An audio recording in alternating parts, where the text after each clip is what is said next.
Those challenges continue. Here is again the latest saga of the autism and vaccine story.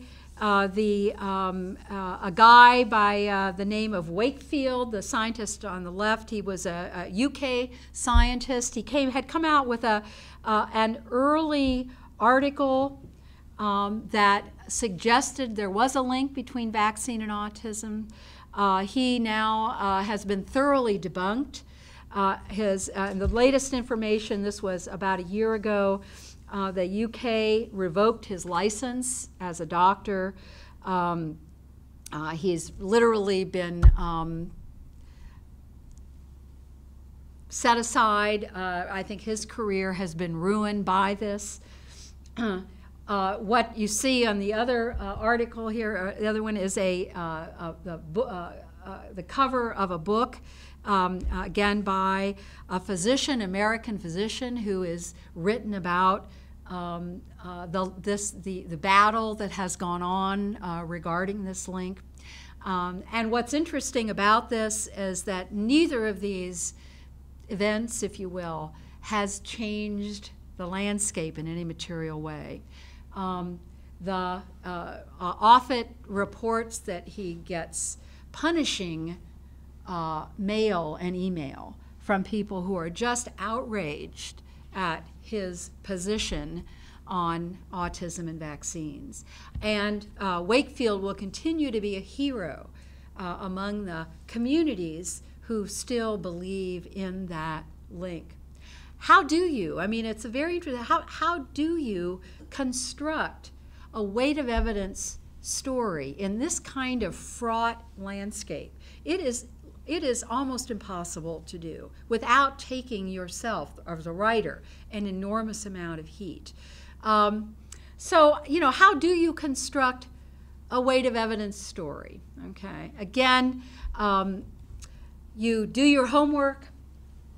Where do the experts land on the issue? And this is not easy to do for beginning writers. It's extremely difficult to get a sense of where the credible individuals are on an issue. And sometimes even they don't know enough about, you know, where the weight of evidence lies. They're so invested in their own points of view. So it can take time to unpack these landscapes. You have to also, in these stories, be respectful of the different beliefs that people have. One way to try to diffuse the volatile nature of controversy is to be respectful in a story of the fact that there are points of view, that there are people genuinely believe, for example, that vaccines are linked to autism.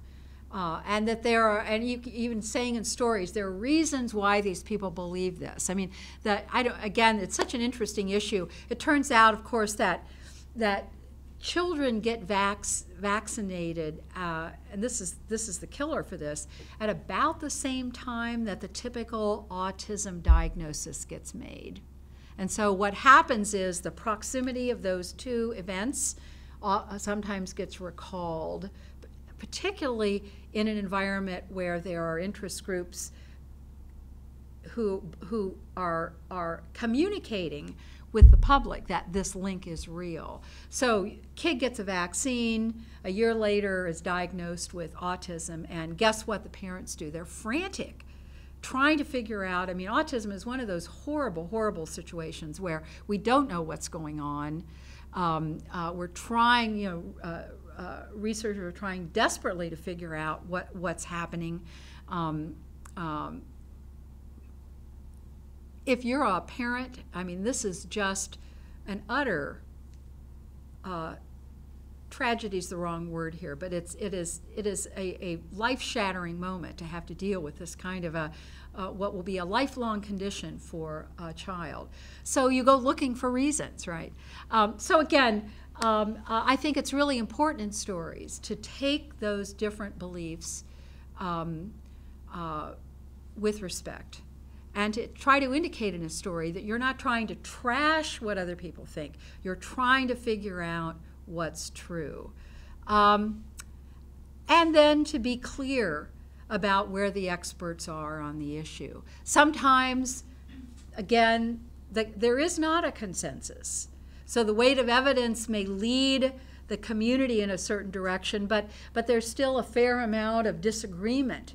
You have to be able to share that in a story, in a weight of evidence story. You can't oversimplify the landscape and create that kind of attackable narrative. And you need to provide some evidence to back up those claims. You need to be able to include in stories information that makes it clear to the reader or the viewer that the weight of evidence is in fact in a particular location. There's no reason, again, remember that neutral transmitter role that journalists play, there's no reason for anybody to believe your efforts. You have to, what's that old cliche in journalism? Show me, don't tell me. You have to show readers where the weight of evidence lies. Now, this is a very complicated story. And I think part of the reason we don't see stories like this is that they're tough to do. They take time.